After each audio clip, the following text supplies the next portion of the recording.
Welcome to RTA Motorsports.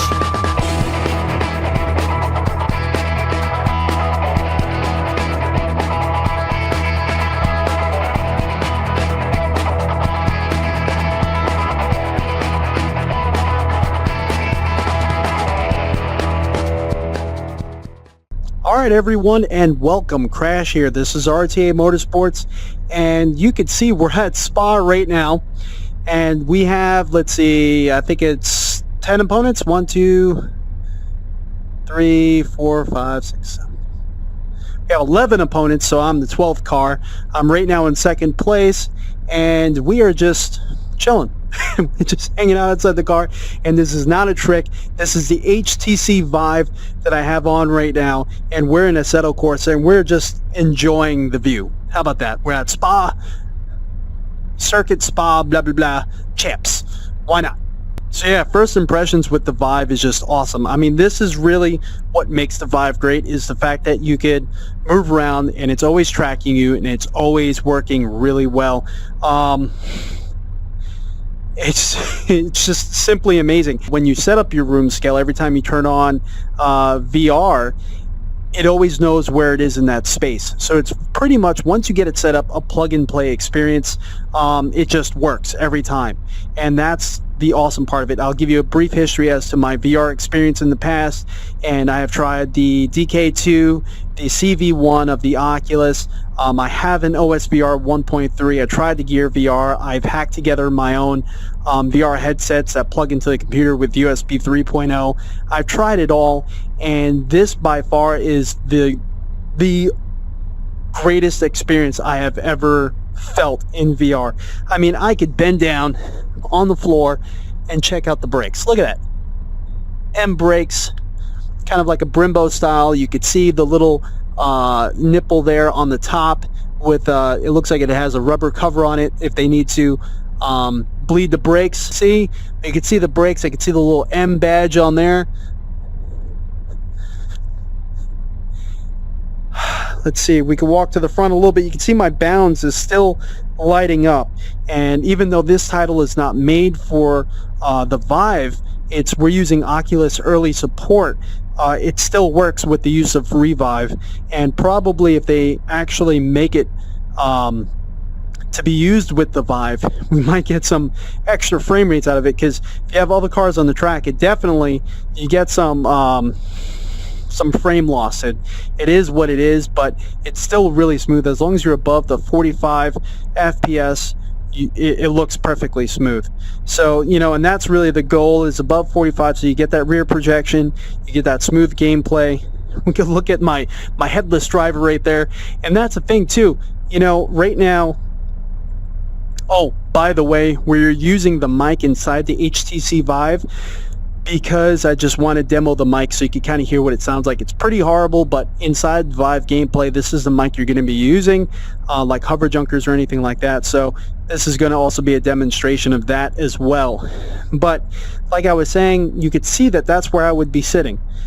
I get a sense of depth in scale, so I know if I want to sit back in my rig, I could feel around. There's my seat, and I know I could just go in and sit down. Now, I don't have the view inside of the room camera going right now, so I'm not cheating at all, but I am going to move this camera where you can see me now. I'm inside the rig,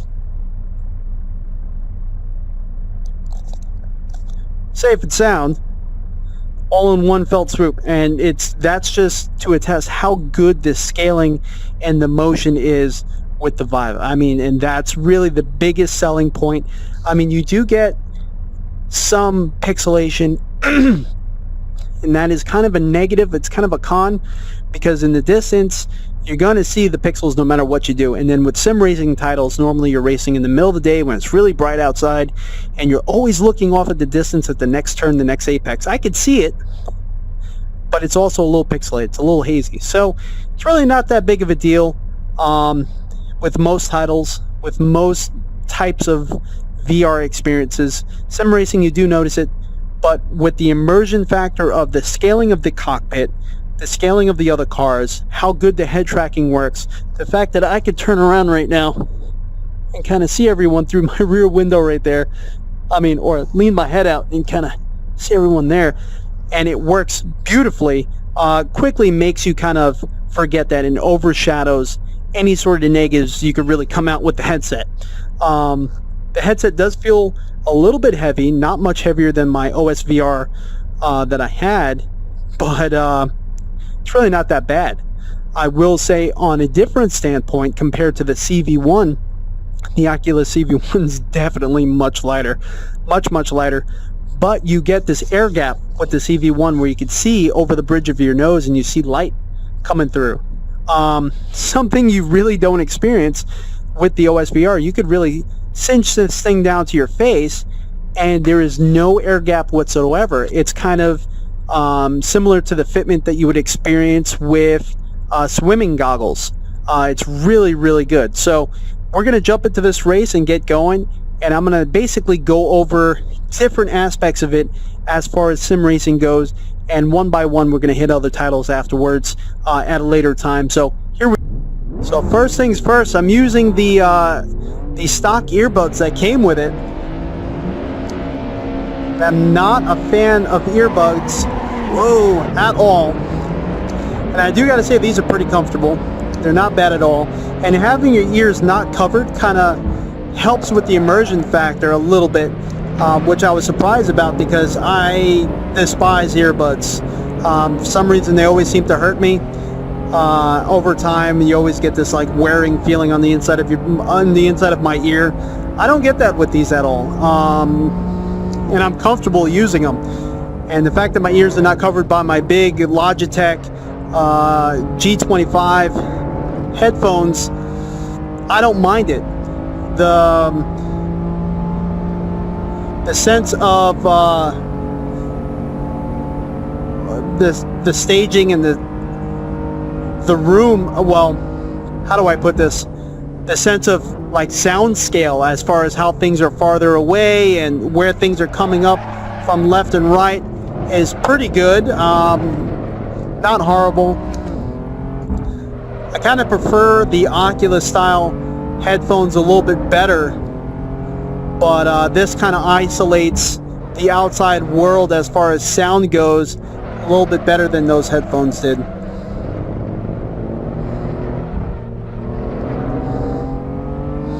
I can see my heads-up display pretty clearly. I can see the speed on there, what gear I'm in.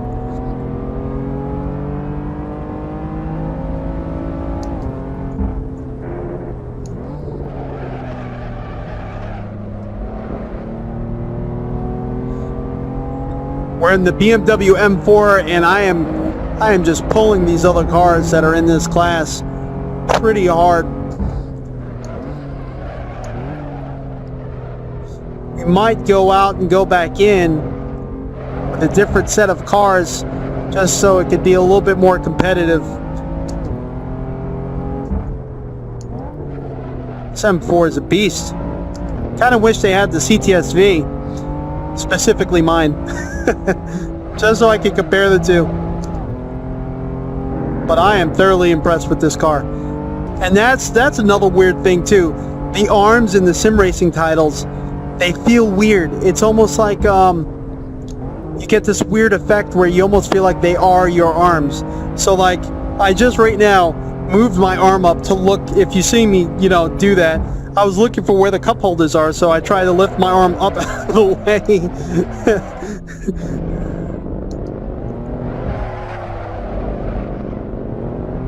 All right, yeah, we're gonna jump into a different vehicle and try and make this a little bit more competitive because we are just pulling the heck out of these other cars. Let's pull off to the side here.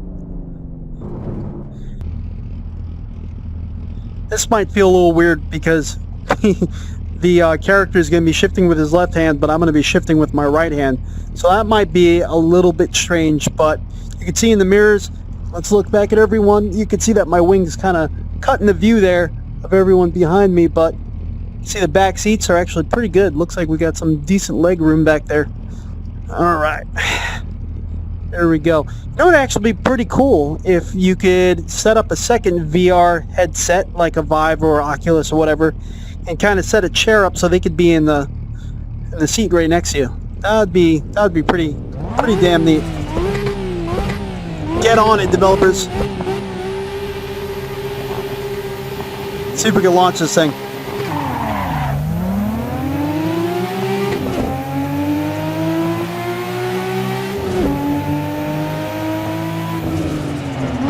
Just being able to place my car right where I need to, or hope to, I should say, because I'm rarely successful at placing my car where it needs to be, is awesome.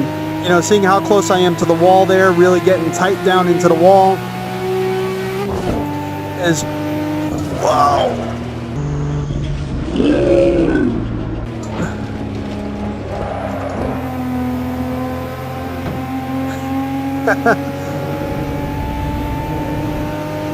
He brake checked me. You saw that? He brake checked me.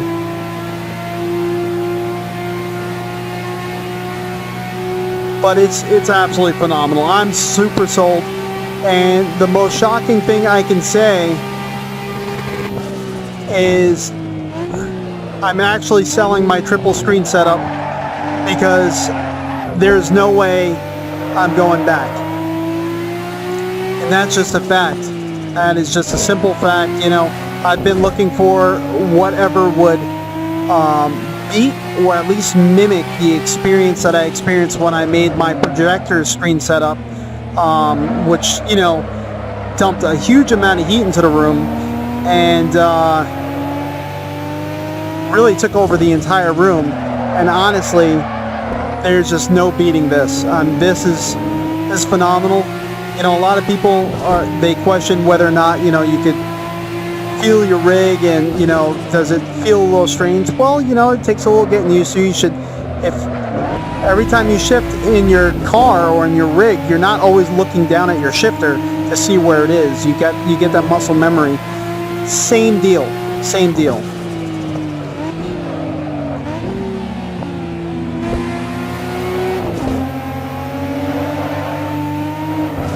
They're putting a lot of pressure on me. The sense of speed is the biggest thing too that a lot of my friends and I have noticed is especially in open wheeled vehicles coming down a straight, especially like in a track like the Nürburgring or anything like that that has a skinnier sort of track. It actually freaks you out a little bit. You really get the sense that you're moving at these high velocities, and it's awesome. That mixed with the simvibe, you come off completely covered in sweat, even though we are not doing anything that is really aerobic in nature. You notice your heart is pumping. And last night I got a good picture of my friend who is wearing a Fitbit. His heart rate was 107 when he when he finished the last race he was in. 107, and he was sweating pretty good. So I don't know what else to say, but he was pretty much walking into the experience, and he even told me he was hoping to hate the experience so that way he didn't feel like he had to spend the money. Whoa. I think he's pulling me a little bit.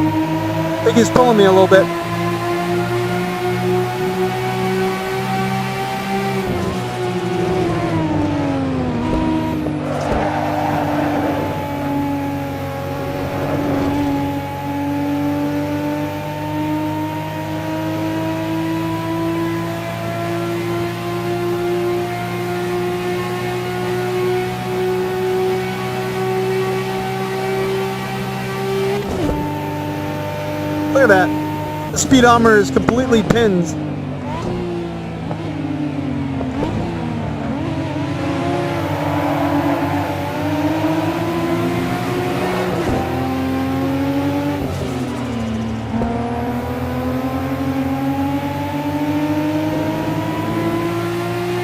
You could see where the apexes are, and you could really aim your car for them in a way that you feel that you should. And it's only going to make you, I feel, like a better driver in the end. Because you get a sense of scale for the track. You're not looking at a bunch of flat monitors that, you know, I swore was like the best experience even while I had my my OSVR. This is just hands down crazy. Some things to look out for. Super sampling is kind of the hot topic right now with the HTC VIVE. Getting the most out of your screen resolution kind of makes, you know, things on your dash that seem a little blurry very crisp and sharp and able to read. Some cars like the Pagani Huayra, some of the numbers still look a little fuzzy and blurred out and not really that clear. And when you increase super sampling, I mean, it just pops. It's like boom, perfectly clear. You can read the dash without any sort of issue. And you got to realize that super sampling is increasing the resolution that your computer is rendering, then it downsamples it to your screens. That's all well and good, but do you have a computer that can push the resolution that's being rendered? And most people do not. Most people do not. You really have to have a strong system that is capable, you know, capable of pushing huge amounts of resolution. And so I set my render target manager to 1.5, and if you do some research on that, you'll know what I'm talking about. It's essentially 1.5 times the render target that is initially set. So that's how much more the resolution is supposed to increase per the multiplier that I set. Everything looked great and smooth. I mean, it looked just fine. Looked like normal. I did sacrifice some frames, but it wasn't noticeable within the headset.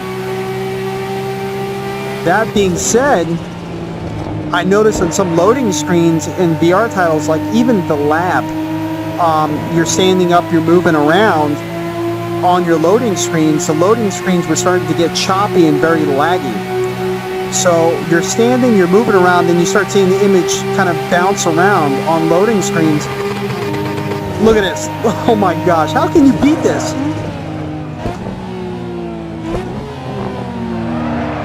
So yeah, I was starting to notice that the image was getting very choppy and kind of weird while I was trying to move around. And it honestly, you know, when I took the headset off, my eyes felt a little strange, felt a little lightheaded, but it wasn't enough to really cause much of an issue. The next morning I woke up so dizzy. Wasn't enough for me to call out of work or anything like that, but I felt motion sick. I felt a little nauseous and just not really well. I had to take a few days off of VR and honestly postpone this video because of the fact that I was not feeling good. And it took quite a few days. I mean, more than normal motion sickness for me to actually get over that sensation, which was a little bit troubling. And I Googled it, and there was tons of people actually experiencing the same thing as I was. And it took several days for them to get over it as well. So I just, you know, left it alone. I didn't call my doctor or anything like that. But it's something to keep in mind. So I put my render target manager back on 1 until I have a graphics card that is capable of hitting a higher frame rate. Now I'm going to definitely test it with my headset off next time with the screen mirror on to see if I notice any lagging. Something to definitely keep in mind. So my system, I'm running an AMD based system. It's an FX 8350 overclocked to 4.8 gigahertz on water. And I have a R9 390X Tri-X Sapphire card, which is, you know, 8 gigs as well. I was running a Crossfire setup, but I'm going to be selling my 290X because in VR titles, Crossfire is not really enabled, so it's kind of pointless having 2 cards and pumping that amount of heat into the room and that much electricity out of the socket. Jeez. Talking and driving is not my forte. See, all the cars are starting to kind of creep in on me a little bit. Flat foot shifted that one.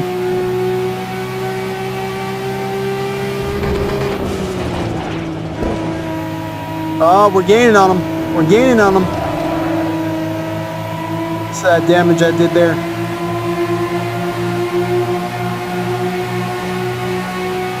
Up, up. A little bit of pressure. Let's see if he backs off. Let's see if he backs off. Ah.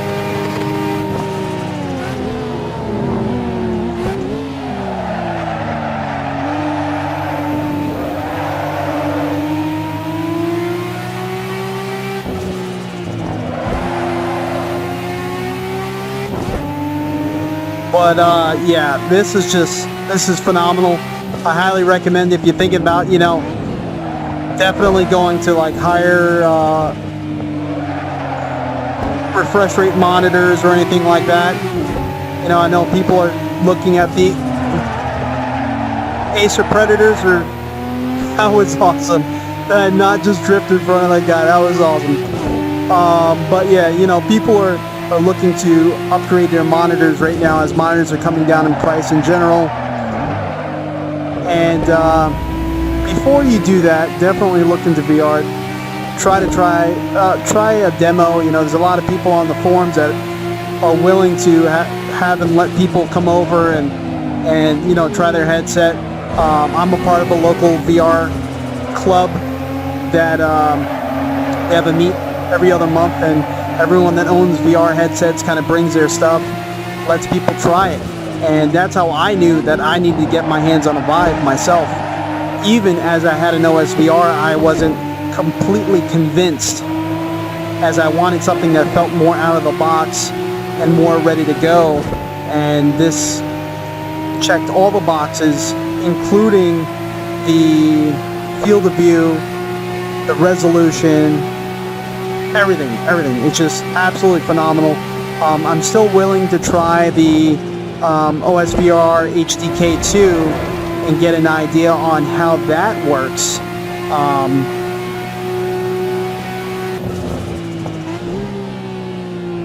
But yeah, this is...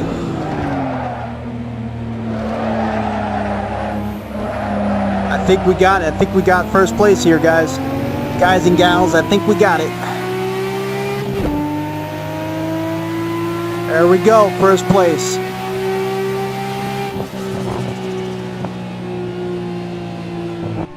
Alright, so now we're back in the pits. And this is my favorite part. This is what I love to do right here. Then I get out. You can see my bounds. This is where your car would park, and it says pit right up there. If that was in real life, that would probably scare the living Jesus out of me. Whoa, that's a wall. My chaperone did not help me there. I really need to turn it back on beginner. But yeah, you can see all the other cars down pit lane here. You can see we're in pit lane in the spa, and this is freaking awesome. This is awesome. I'm gonna kind of walk through my car, which inherently feels weird. Your brain's telling you shouldn't be doing that. That's it. I hope you enjoyed. As usual, I'm Crash. This is RTA Motorsports. I hope you all have a great day. I answered some questions, especially if you were thinking about VR and the possibility of getting VR for your sim racing or flight simulation experiences, because this is absolutely awesome. I just bought a Thrustmaster HOTAS, so we're going to unbox that next time and maybe get into some Elite Dangerous and some flying titles as well with the Vive. So, you know, definitely stay tuned, subscribe, give me a thumbs up. Definitely helps me out. And as usual, see you all out on the track next time. And party on, people, party on. This is crazy. This is absolutely crazy.